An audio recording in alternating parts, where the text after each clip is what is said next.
You ask Tiger to solve. This deals with linear equations with one unknown.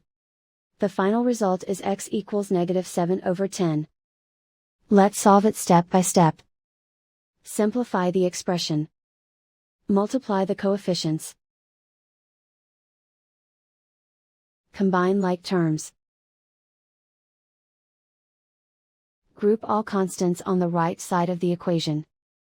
Subtract 14 from both sides. Group like terms. Simplify the arithmetic.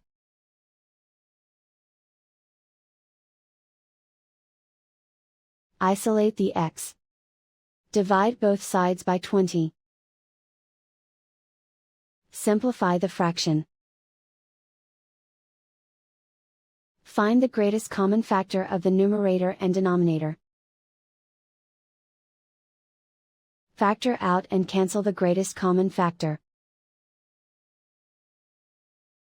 And so the final result is x equals -7/10.